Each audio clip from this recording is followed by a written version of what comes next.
sous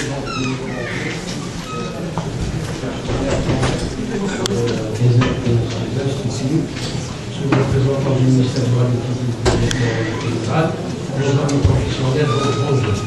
Je tiens tout d'abord à saluer l'organisation de ces journées qui sont très importantes, qui permet, c'est un espace de communication et d'échange. Donc, ce qui est bien, c'est son coordination au préalable. Donc, je crois, avec la communication de Chef Romani, donc c'est des communications qui se complètent. Je pense qu'ils se complètent d'une manière assez claire. Donc, on a essayé d'adapter par rapport aux changements qui ont eu lieu. Donc, ma présentation va s'articuler pratiquement sur 3 chapitres, à savoir le premier chapitre, on va essayer la continuité de ce qu'a présenté M. Romani, donc les acquis de cette filière en termes de situation actuelle durant pratiquement la dernière décennie, suivi par un petit peu une présentation de potentialité de la filière de l'uniforme national. Et puis nous allons énumérer un petit peu et les contraintes globales qui sont posées à cette filière et les perspectives de son développement. Donc, on va échanger un petit peu. Donc, en termes, je vais aller très rapidement parce que M. Romani vient de le dire, donc ce qui est rassurant, en termes d'indicateurs, la filière agricole représente pratiquement 27% de la surface agricole et effectivement 6,4% de la surface agricole. Donc je vais passer par rapport à ça. Donc en termes de répartition par région, pratiquement la région centre se situe en première position avec 62%. En termes d'indicateurs, 29 341 hectares pour la région centre, la wilaya de Chérif, et dans la région centre avec la wilaya de Kipalva, 2 villages, il y a la première village en termes de potentiel. La région ouest vient en deuxième position avec un potentiel qui représente 26% du potentiel national, avec une superficie de 16 453 hectares. La région de l'Est, qui vient en troisième position et qui représente 10% du potentiel national. Et enfin, la région du Sud, qui représente 2%, où le gros est au niveau de la et sous palmier, donc sous étage, au niveau du nord-est. Donc les principales terres de production du Maghreb, elles sont localisées principalement sur les terres hautement potentielles, on dit les composants potentiels, et pratiquement c'est dans les zones, c'est au niveau des périmètres irrigués. Donc la plaine de l'Ematidja qui vient en première position représente 43%. Le périmètre de Mina et Chlef, 27%. Le périmètre de Boulemoussé, la plaine de Sfat, au niveau de Stila, 10%. Le périmètre du Hara, 7%. Là, il y a toute une problématique du périmètre du Hara, nous allons voir tout à l'heure. Et puis le reste, il représente un petit peu 11%. Donc, une des contraintes majeures qui se posent les dernières années à l'agriculture algérienne, c'est un petit peu la faiblesse en termes de diversité variétale qui est utilisée au niveau national.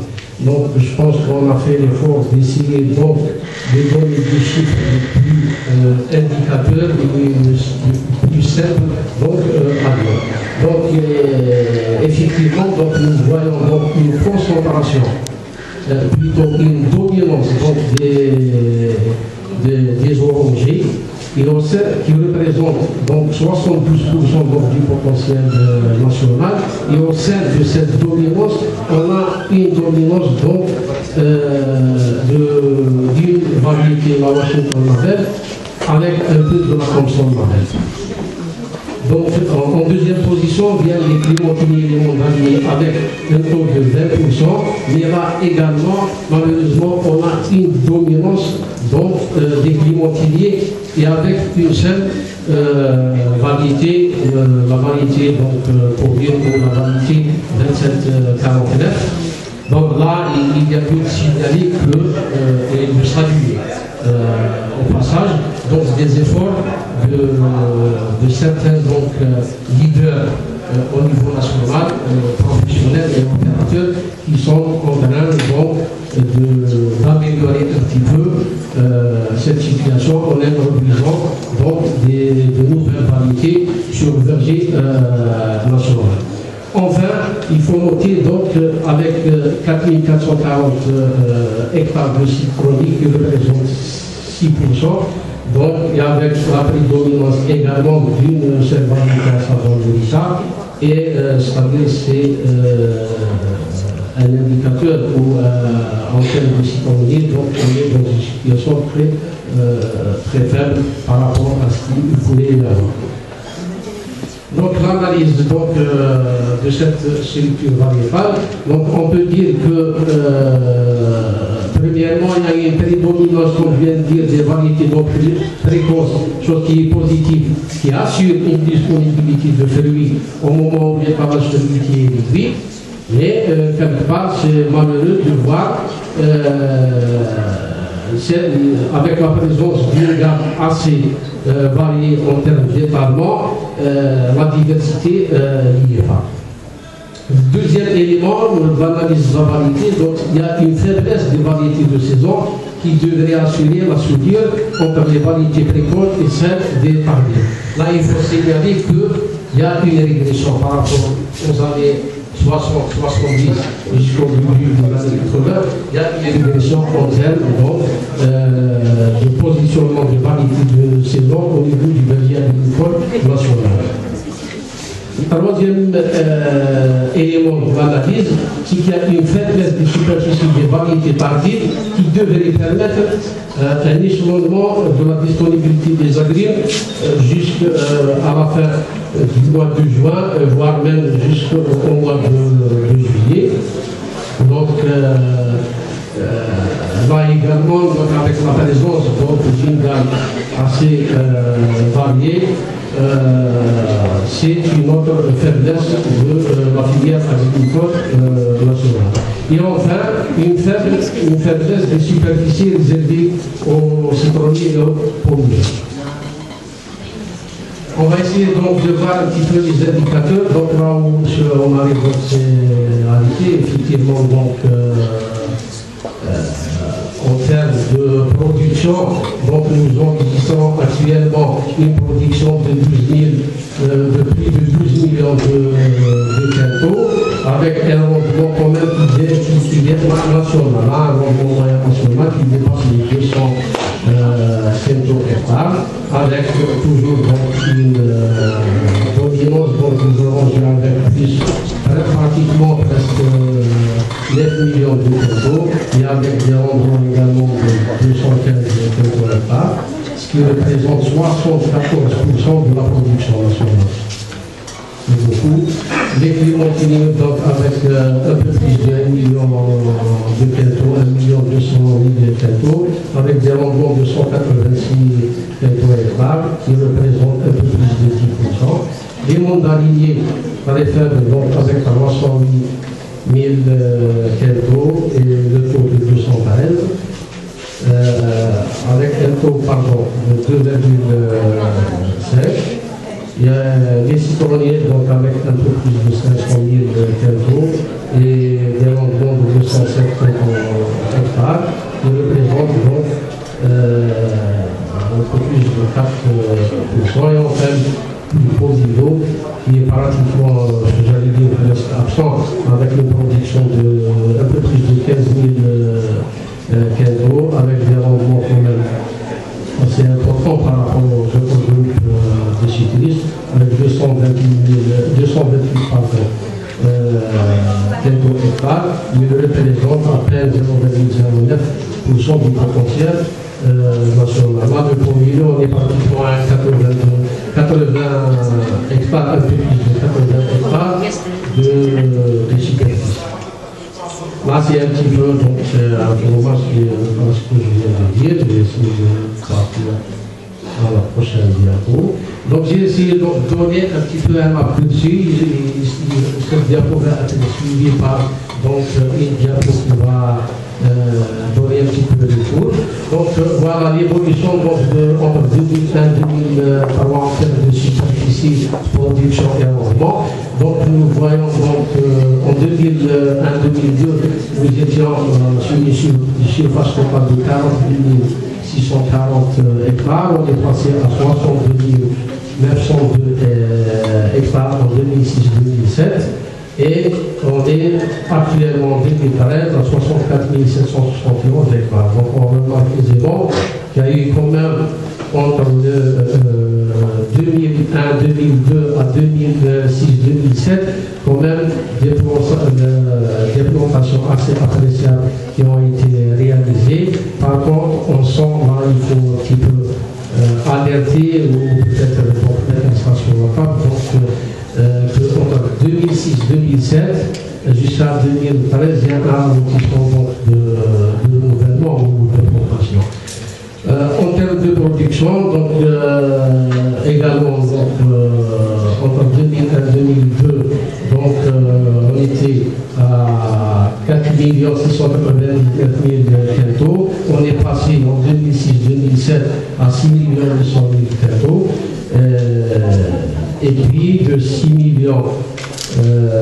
800 000 en 2007, on est passé pratiquement à 12 48 510 quintaux en 2013. Donc ce qui s'explique aisément, c'est un petit peu montrer en production des jeunes plantations qui ont été réalisées à partir de 2001-2002. Également, ce qu'on peut remarquer à travers cette diapositive, donc le saut qualitatif en quelque sorte qui est important donc, en termes de rendement réalisé. Donc on est passé de pratiquement 113 hectares en 2001-2002 à 148 hectares en 2006-2007 et une moyenne de 200 hectares en 2013. Là, il faut saluer un petit peu et le soutien du ministère de l'Agriculture, donc à travers tous les programmes qui l'engagent, et l'effort des agriculteurs et des agriculteurs sur le terrain. Donc, on peut dire qu'il y a une augmentation des superficies. La première phase que je viens de dire, qui est de l'ordre de 15 000 hectares, qui est assez appréciable. La croissance de la production, elle représente donc 41%, elle est là. Une amélioration des rendements, mais qui reste faible, pas faible, mais qui peuvent être améliorés encore davantage pour être dans des rendements normatifs, à savoir entre 40 et 40 hectares. Là, c'est un petit peu les courbes de ce beau. Donc, on remarque aisément ici, bon, là, en noir, c'est un petit peu la superficie totale. Donc, effectivement, on voit nettement l'évolution ascendante qui monte jusqu'aux années 2006-2007. Et puis, la croissance, quand même, elle diminue. Donc, elle est moindre que la première phase, à savoir de 2001 à 2007. Et puis, on voit, en termes de croissance également, la croissance des plantations des orangers, donc qui en bleu, et un petit peu une stagnation malgré les premières années, une croissance de l'immobilier, qui reste stagnante. En termes de production également, donc nous voyons donc une croissance qui est quand même là, donc c'est une chose positive. Donc à partir de 2001-2002, donc c'est des productions qui évoluent dans le sens positif. positif jusqu'à 2013. Moi, je travaille à une erreur, hein, donc il n'y a pas de chute. Par contre, le logiciel Excel qui a pris en compte le tableau en moyenne, donc ce qui a donné cette chute. Donc, pour la production, on est donc ici pour la production des vergers et là pour les guillotiniers et la même chose pour les cisternés. En termes de rendement, donc, je viens de dire qu'il y a eu une amélioration, sauf pour le pommier où on existe.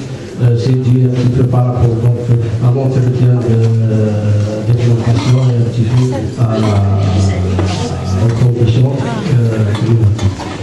Donc par rapport à la destination, donc là c'est une grande faiblesse de la filière à notre sens, de la filière agricole nationale. Donc traditionnellement, donc, la filière agricole, les agriculteurs en Algérie étaient une filière qui exportait. Malheureusement, donc, les dernières années, donc, c'est une filière donc, qui produit beaucoup plus pour la consommation. Là, c'est sur un débat et réfléchir dans le cadre de l'agropole, ou peut-être par la suite au sein de la synergie qu'il faut trouver entre les différents acteurs, parler sur les éventuelles et les potentialités d'exportation des agriculteurs algériens. Deuxième élément de destination de la production, c'est la consommation entrée. Et il se trouve que la consommation entrée représente pratiquement, pour ne pas dire 100%, 90% de la production est destinée vers le blé. Le reste, donc, c'est généralement des hectares qui sont transformés. Donc, on peut dire que la filière agricole est très fortement orientée vers la production d'agrumes pour la consommation contraire. Donc, le segment de la transformation ou même d'autres segments ne sont pas intégrés. Donc, aussi bien la transformation, le conditionnement et également le marché ne sont pas intégrés parfaitement. En termes de contraintes majeures, j'ai essayé de relever 5 contraintes, à savoir la première contrainte, c'est en termes de foncier. En termes de foncier, il est beaucoup plus dans le sens où les exploitations, c'est des exploitations de petites exploitations. Il y a également le problème des locations des terres qui pose problème. Il y a la voiture qui est des productions qui est très néfaste également pour la filière de la production. La deuxième contrainte, à notre sens, c'est un petit peu l'insuffisance de l'intégration des différents segments de la filière.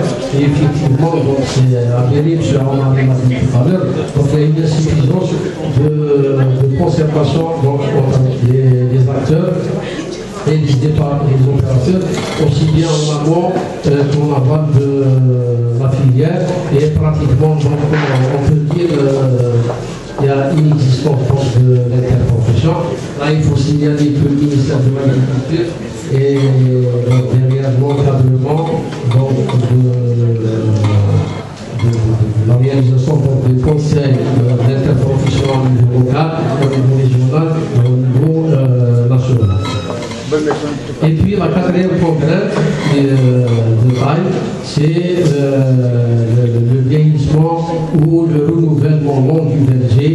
Et effectivement, le verger est caractérisé par une faible cadence de renouvellement des plantations, avec un niveau de productivité qui est inférieur au seuil de rentabilité économique, donc ici en 30 et 40 tonnes par. Là également, j'insiste sur le fait, même le renouvellement se fait sur une gamme variétale très réduite. Et c'est un problème et c'est une insuffisance sur lequel il faut agir et agir rapidement. Cinquième et dernière contrainte qu'on a recherchée, c'est des contraintes qui existent sur le terrain. Donc, ces contraintes liées à l'application des itinéraires techniques en termes de taille, en termes de fertilisation.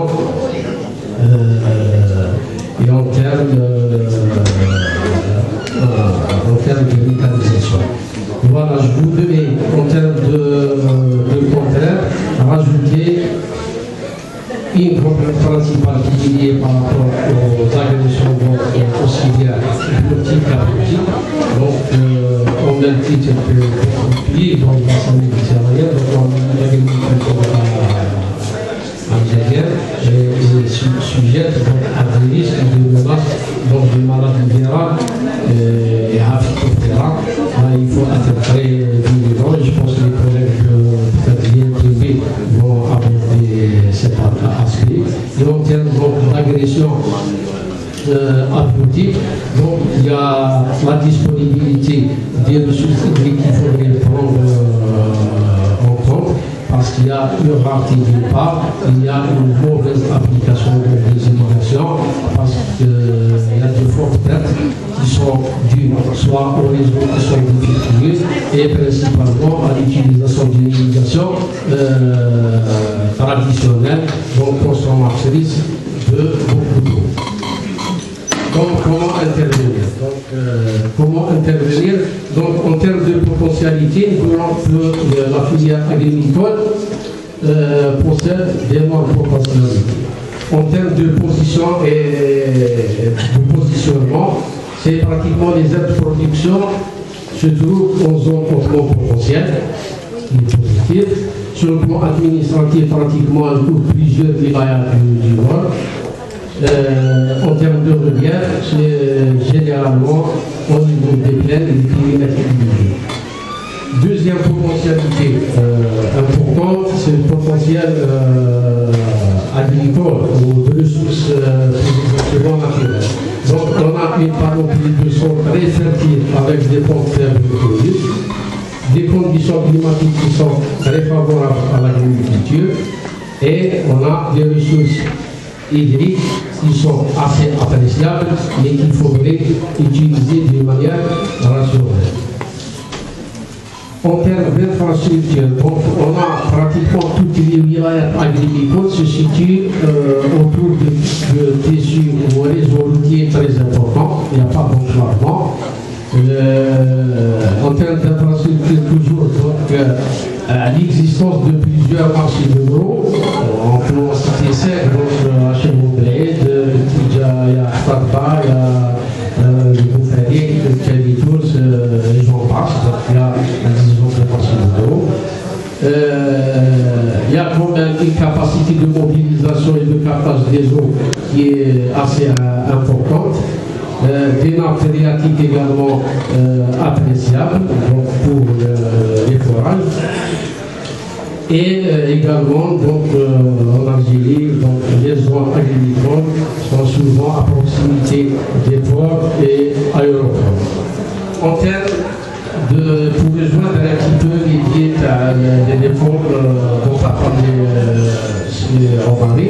Donc en termes d'acteurs agricoles, pratiquement toutes les zones agricoles au niveau national et particulièrement donc la wilaya de Chlef ou le Tidja Chlef, comme disait M. Romari.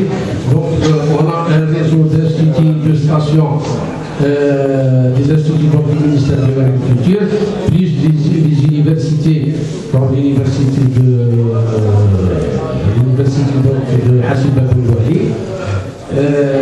Donc un réseau de fins pilotes à travers le territoire national, un réseau de producteurs de semences et plants, un réseau de distributeurs des intrants, des organisations professionnelles, donc à travers les chambres d'agriculture de Wilaya, les associations, les coopératives, donc j'ai mis en rouge pour un petit peu marquer cette insuffisance. Donc il y a très peu de coopératives qui activent actuellement,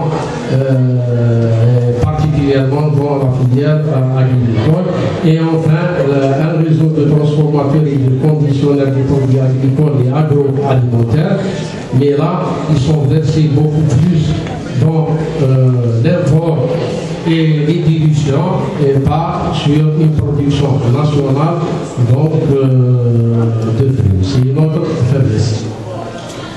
Quelle stratégie? Donc, compte tenu donc, des potentialités existantes qu'on vient d'énumérer, il est opportun donc, de mettre en place une stratégie qui puisse engager concrètement un programme d'action réaliste à même de répondre aux besoins de consommation ils sont de plus en plus importants en fruits frais et en fruits transformés.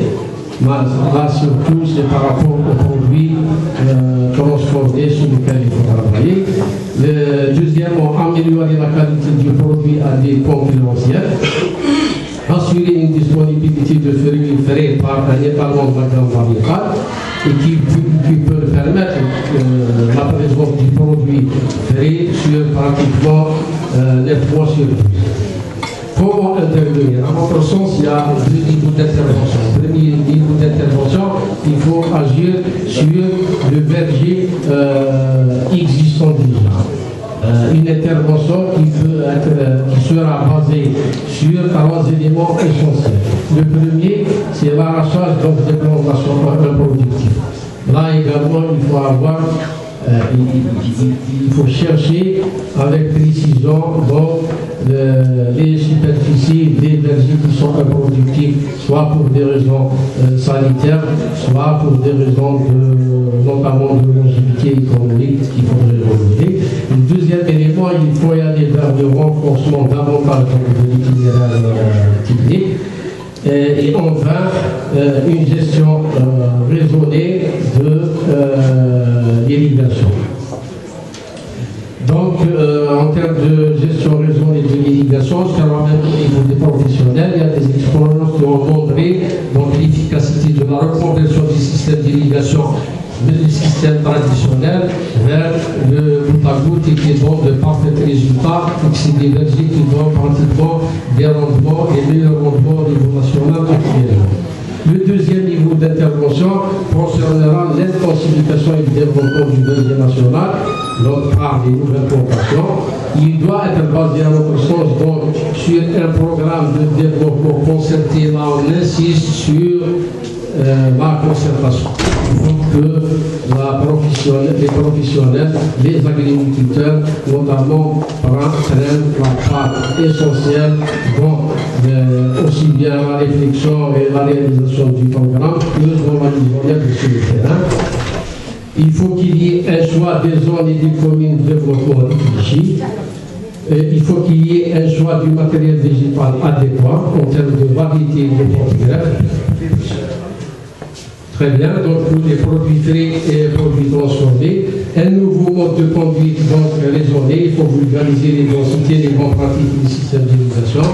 Donc ça reste une proposition, donc je peux passer, donc c'est à titre indicatif que j'ai mis cette diapositive, c'est-à-dire qu'il faut y aller vers l'amélioration des rendements qui peuvent passer de 200 à 350 hectares, et également il faut se pencher sur toutes les plantations qui sont improductives qui peuvent intéresser une estimation de 6 000 hectares, et puis l'extension en proposition de 13 000 hectares à l'horizon 2000, et puis l'équipement obligatoire au système de fertilisation sur les 13 000 hectares à planter. Mais j'insiste sur le fait que ce sont des propositions qui sont soumises à la concertation. Voilà, là également, on peut passer. Là, c'est un petit peu une carte pour retracer un petit peu les potentialités par rapport aussi bien aux zones d'expansion que les zones à réhabiliter ou des zones mixtes, donc expansion et réhabilitation. On peut en devenir. Là, il y a une proposition en termes de variétés d'avenir. Donc, c'est des variétés, pratiquement toutes ces variétés, et il y a plus qui sont homologuées au niveau donc, du catalogue national, au niveau du centre national de programme de certification, et également une proposition de porte-greffe qui sont également homologuées. On peut en discuter dans le débat. Donc on a M. Costalizo, la Sylvain Tournier, le site là, le processus Trifoliata, et enfin le cycliste Volcameriana. Donc j'ai pas mis le pied galadier par rapport à sa situation donc, et sa sensibilité par rapport à la piste. Donc là c'est un tableau donc, qui retrace un petit peu les caractéristiques des différents porte-greffes, notamment la résistance, la tolérance, les résistances par rapport à la piste et la sensibilité par rapport à la pénicilline. Donc le bigaradi et macroclimat, c'est des progrès qui sont sensibles à la pénicilline. Donc je passe. Par rapport aux mesures à prendre, sur le plan technique, il faut qu'il y ait un choix des sites de vont comporter des nouvelles plantations en étroite collaboration et en étroite concertation avec les services agricoles de l'INAIA, les chambres d'agriculture de l'INAIA et surtout les agriculteurs eux-mêmes. Donc il faudrait un autre point très important là, c'est l'amélioration et la mobilisation des capacités de production de matériel végétal de qualité, en termes surtout de développement qui a le plan au sol, pour assurer une meilleure traçabilité et garantir une condition variétale et sanitaire. Là, je pense que notre collègue du CNCC va aborder ces aspects. Le choix des variétés porte-greffes possédant les meilleurs critères d'adaptabilité, d'affinité, de qualité technologique et commerciale, surtout par rapport s'il y a perspective de développement de l'agriculture destinée à la transformation, il y a des efforts à faire sur ce point. Également, donc, il faudrait renforcer les activités de recherche et d'expérimentation au sein des instituts heureusement du ministère de l'Agriculture et même des instituts du ministère de la Recherche et de l'Enseignement supérieur. Enfin, ou avant-dernier point, c'est l'introduction et la vulgarisation des techniques de conduite divergée au profit des producteurs avec l'appui des institutions spécialisées, donc il s'agit de l'INPD, le CNCC et les chambres d'agriculture, l'accompagnement technique des actions de réalisation des différentes étapes du programme au niveau local. Là, j'insiste sur il faut développer l'accompagnement technique au niveau local, surtout à travers les chambres d'agriculture de l'INPD. Au plan structurel, donc favoriser l'émergence d'une filière agricole encadrée et défendue par les professionnels eux-mêmes, favoriser les actions de partenariat entre les différents acteurs des segments de la filière dans le cadre de l'interprofession. Troisième élément, œuvrer pour l'organisation de la profession par la redynamisation des associations et surtout la création des coopératives, mettre en place une commission multisectorielle en vue de définir un programme d'action visant la réhabilitation du périmètre pour l'irrigation indirecte, bien sûr. Là, il faut signaler la situation alarmante dans le périmètre de la Havana. Voilà, je pense que en termes de potentialité, il y a d'énormes potentialités.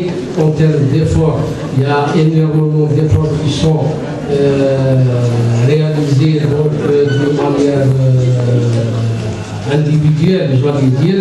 Je pense que la plus grande faiblesse à lever, ou le plus important des fois sur lequel il faut travailler, c'est de se poser la question comment trouver la synergie entre les différents acteurs de la filière et même au sein de l'interprofession. Donc je pense que l'agriculture algérienne dans le passé a démontré ses forces. Elle a passé par une phase un petit peu de débat de recrudescence. Puis, depuis 2000, on peut dire qu'elle réalise des performances assez acceptables en termes macro, mais il y a des éléments en termes d'un variétal qui sont importants à traiter. Il y a des éléments sur les agressions abiotiques et biotiques qu'il faudrait traiter également et par rapport à ces menaces. Et il y a des segments de transformation, conditionnement et le marché sur lequel il faut travailler. Je pense que c'est un élément très insuffisant jusqu'à l'heure actuelle. Donc je tiens à saluer pour tous les efforts de tous les acteurs, mais il faut œuvrer ensemble pour trouver la synergie qui permettrait le développement harmonieux et donner à l'agriculture algérienne la place qu'elle mérite. Monsieur le Président, je m'excuse d'avoir été long parce que c'est venu, donc il fallait adapter un petit peu en dernière minute donc cette communication. Merci à tous.